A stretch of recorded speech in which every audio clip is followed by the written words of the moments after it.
Back. आप सभी का एक बार फिर से स्वागत। और हम लोग कर रहे हैं इस समय 12th क्लास का बोर्ड परीक्षा के लिए तैयारी।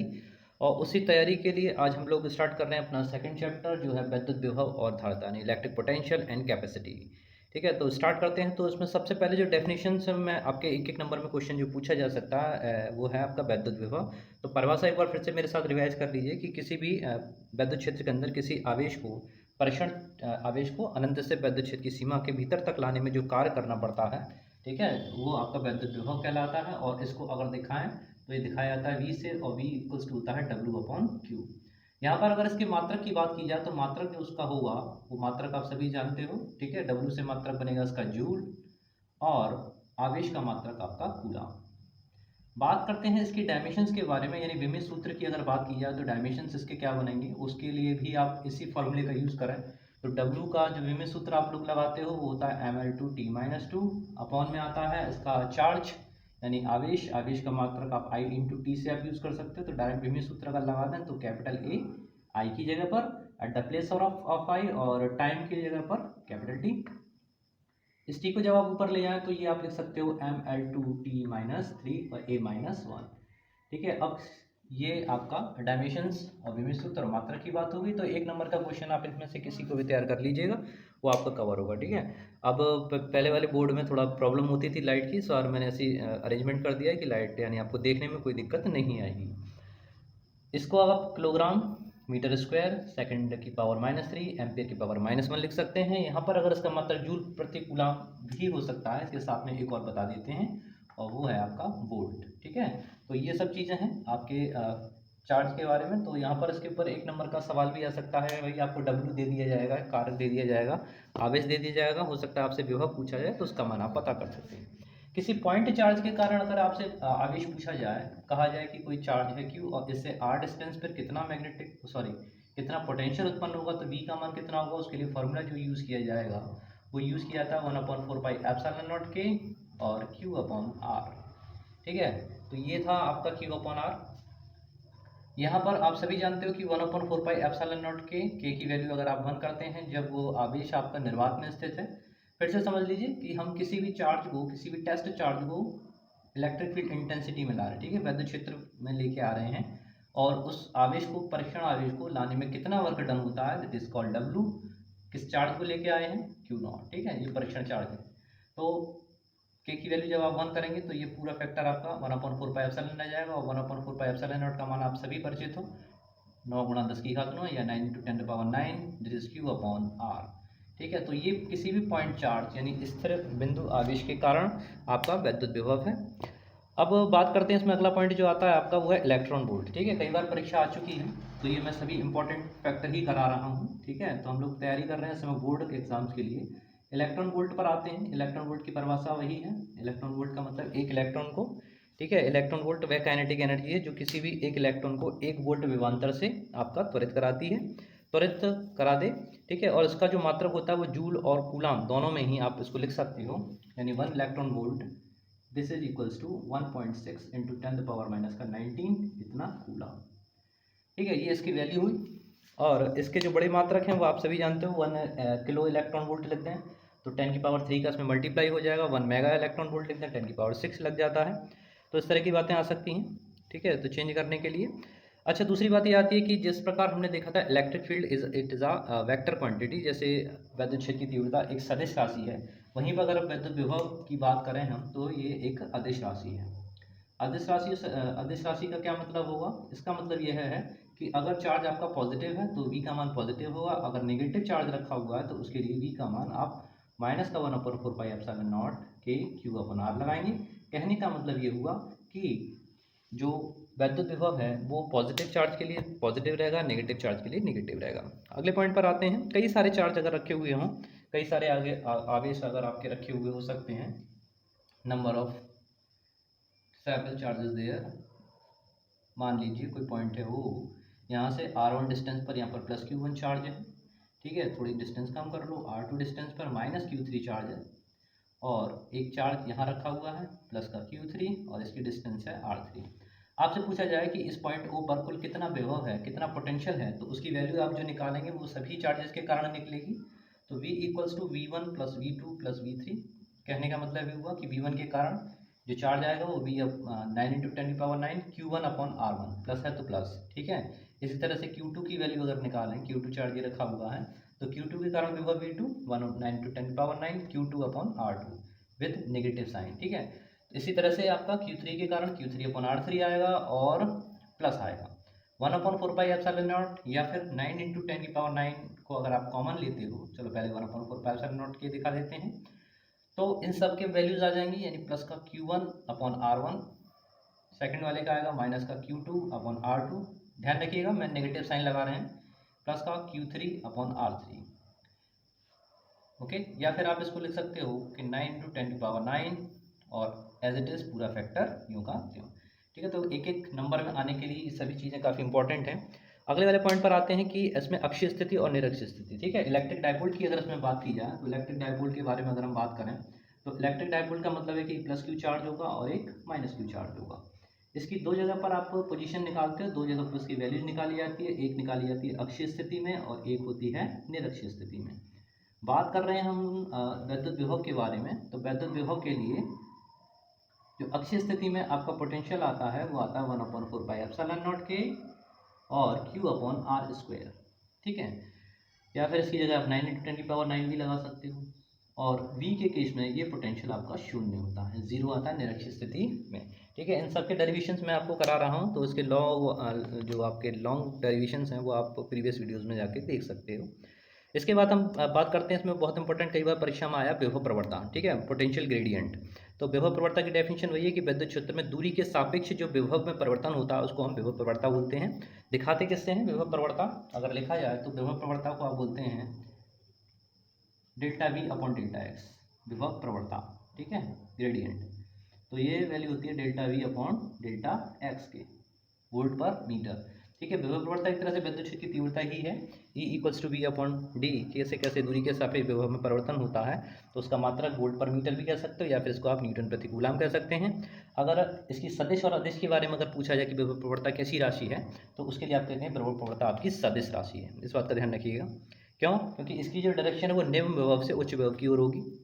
और अगर इलेक्ट्रिक फील्ड इंटेंसिटी के केस में अगर आप इसको रिप्रेजेंट करना चाहते हैं, तो उसके लिए भी आप इसको दिखा सकते हो विद नेगेटिव साइन, और इसको लिख सकते हो आप dV/dx, ठीक है। तो ये काफ़ी इंपॉर्टेंट है, पूछे जाते रहे हैं, इसलिए इन सभी क्वेश्चंस को मैं आपके लिए शामिल कर रहा हूँ। इसी के साथ में अगर कई बार आया है कि दो प्लेटों के बीच विभवांतर V दे रखा हो, बच्चे काफ़ी कंफ्यूज होते हैं, तो इसलिए तो विभवांतर दे रखा है, दो प्लेटें दे रखी हैं, दिखाई दे रहा है सभी को, ठीक है। विभवांतर है आपका V, ठीक है, दोनों प्लेटों के बीच में, और इनके बीच की डिस्टेंस अगर D दे रखी है, तो इनके बीच में इलेक्ट्रिक फील्ड इंटेंसिटी कितनी होगी, तो उसकी वैल्यू भी E=V/D से निकालते हैं। जरा ध्यान दीजिएगा, V का मतलब ΔV, ठीक है तो वोल्टेज, ठीक है, ΔX डिस्टेंस है, और यहाँ पर D क्या है, दोनों प्लेट के बीच की दूरी। इसीलिए मैंने आपसे कहा कि विभव प्रवणता और इलेक्ट्रिक फील्ड इंटेंसिटी ये लगभग सिमिलर हैं, ठीक है। नेक्स्ट पॉइंट पर आते हैं। अगले वाले पॉइंट को स्टार्ट करने से पहले मैं आप सभी को धन्यवाद देना चाहूँगा, अपने सभी मित्रों को, अपने सभी शिष्यों को, अपने सभी फेवरेट स्टूडेंट्स को, फेवरेट सभी हैं, ठीक है, और ख़ासतौर से वो जो मेरे वीडियो द्वारा लाभ उठा रहे हैं और वास्तव में उनको फ़ायदा होगा, ठीक है। सभी का धन्यवाद, बहुत बहुत शुक्रिया आप लोगों का, ठीक है, अपने स्नेह का। लेकिन उस पूरा आनंद, पूरा खुशी मुझे तभी होगी जब मेरे बनाए हुए वीडियोस आपके लिए बहुत बहुत बहुत उपयोगी साबित होंगे, ठीक है। आप इनसे बहुत बहुत फ़ायदा उठाएं, ठीक है, मेरी शुभकामनाएं आपके साथ में हैं। तो बात करते हैं आगे। अच्छा, एक चीज़ और कहेंगे, अब व्यूज़ जैसे फर्स्ट ईयर की वीडियो अपलोड कर रहा हूँ मैं, इंटर के भी वीडियो अपलोड कर रहा हूँ, ये सब जो आप मेरा जो एफर्ट देख रहे हो केवल आपका स्नेह है, ठीक है। और मैं ये मान के चल रहा हूँ कि 100 में से अगर एक बच्चा भी पढ़ रहा है, एक स्टूडेंट भी मुझसे लाभ उठा पाएगा, तो मेरा ये प्रयास, मेरी ये मेहनत सफल है, ठीक है। तो बने रहिए मेरे साथ में। आते हैं अगले वाले पॉइंट पे। तो इसमें नेक्स्ट पॉइंट में हम लोग शामिल कर रहे हैं कि अगर कोई क्यू चार्ज है और उसको अगर वी पोटेंशियल दिया जाए तो उसकी काइनेटिक एनर्जी कितनी होगी, ठीक है। नेक्स्ट पॉइंट में पॉइंट ध्यान नहीं है कौन सा वाला है, लेकिन पॉइंट बना के लिख लेते हैं। तो हमारा कहना ये है कि कोई चार्ज है क्यू और इसको अगर वी पोटेंशियल दिया जाए तो उसकी काइनेटिक एनर्जी, गतिज ऊर्जा कितनी होगी, ठीक है। कई बार परीक्षा में पूछा जा सकता है कि अगर किसी आवेश क्यू को वी वोल्ट से त्वरित किया जाए तो उसकी काइनेटिक एनर्जी कितनी होगी। तो उसमें आपको कंफ्यूज होने की जरा भी आवश्यकता नहीं है, आप सीधा लिखेंगे उसकी काइनेटिक एनर्जी कितनी होगी, के बराबर इन दोनों का मल्टीप्लाई कर देना, सिर्फ क्या हो जाएगा, क्यू इंटू वी हो जाएगा। सिंपल है, कोई दिक्कत वाली बात नहीं है, ठीक। नेक्स्ट पॉइंट पर आते हैं। इसमें ही आपका इलेक्ट्रिक पोटेंशियल एनर्जी आती है। इलेक्ट्रिक पोटेंशियल एनर्जी को समझ लीजिए, डेफिनेशन बहुत सिंपल प्यारी सी है इसकी, कि अगर कोई इससे भी दो चार्जेस हैं, ठीक है, दो चार्जेस आपके प्लस भी हो सकते हैं, माइनस भी हो सकते हैं, प्लस माइनस भी हो सकते हैं, कहने का मतलब ये हुआ कि दो चार्जेस आपके आपके रखे हुए हैं और इन दोनों आवेशों के बीच में, यानी किसी भी दो आवेशों को पास लाने या दूर ले आने में जो कार्य करना होता है वो उस निकाय की, निकाय बोलते हैं सिस्टम को, ठीक है। तो सिस्टम में जितने भी पार्टिकल्स होंगे, जितने भी चार्ज होंगे, वो सब एक दूसरे के आसपास होंगे और एक दूसरे पे फोर्स लगाएंगे। कोई एक दूसरे को अपने पास खींचेगा, कोई एक दूसरे को दूर हटाएगा, ठीक है। तो दो आवेश ऐसे रखे हुए हैं जिनको आपको पास लाने में ज़्यादा काम करना पड़ रहा है। तो दिमाग से ज़रा सोचिए कि उन पर चार्जेस कैसे होंगे। समान आवेश एक दूसरे को प्रतिकर्षित करते हैं, तो विपरीत प्रकार के आवेश एक दूसरे को आकर्षित करते हैं, ठीक है। तो इससे आप हिंट लगा सकते हैं कि अगर समान प्रकार के चार्जेस हैं, प्लस प्लस है या माइनस माइनस है, अगर उनको आप पास पास लेके आओगे तो उनको पास लाने में ज़्यादा काम करना पड़ेगा, ठीक है। तो उनकी पोटेंशियल एनर्जी ज़्यादा होगी।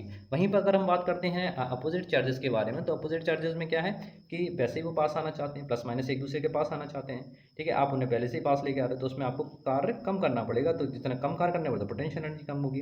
तो इस चीज़ को हम लिख सकते हैं कि निकाय की वैद्युत ऊर्जा कितनी होगी, इनके बीच की डिस्टेंस अगर r दे रखी है, ठीक है। सुनिएगा ध्यान से। तो पोटेंशियल एनर्जी जो होती है वो दिखाते हैं u से, और इसका डेरिवेशन करके फॉर्मूला जो प्राप्त होता है वो होता है 1/4πε0 के Q1 Q2 upon r square.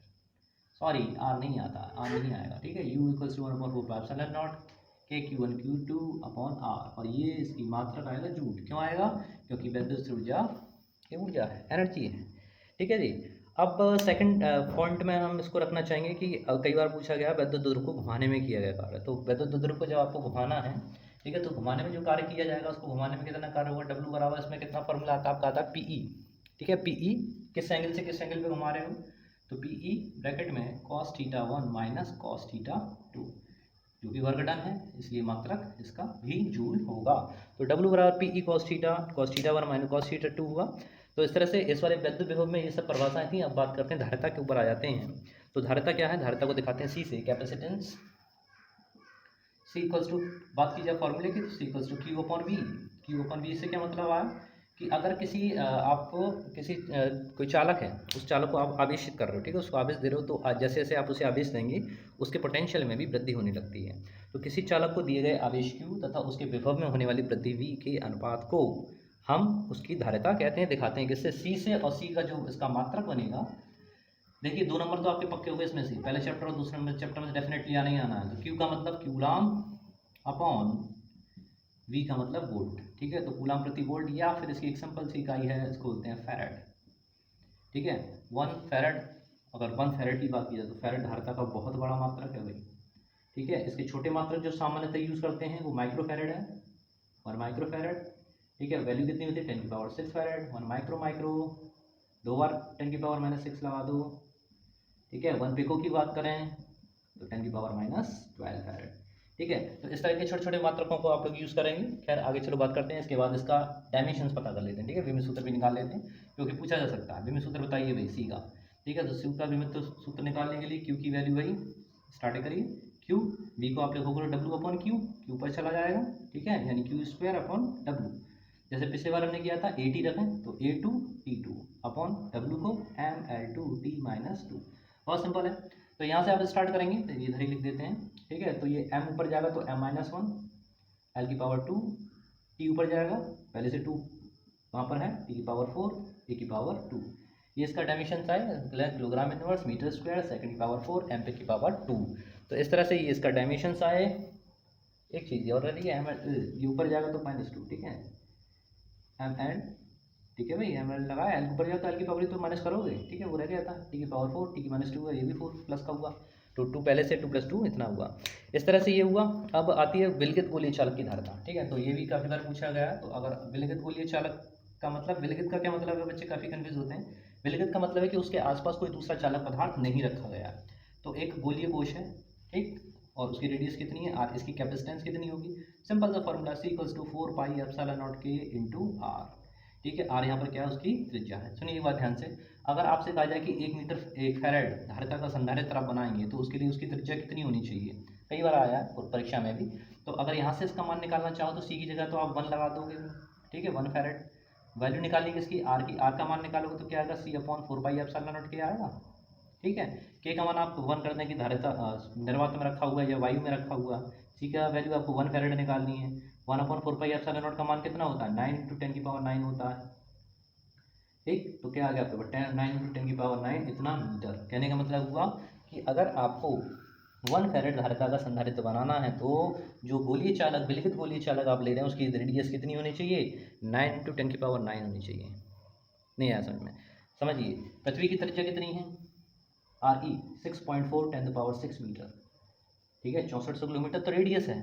और रेडियस यहाँ पर कितनी रेडियस का गोला चाहिए आपको, 10⁹ की चाहिए, भाई 10⁹ का गोला यहाँ चाहिए। और पृथ्वी की कितनी है, 6 है।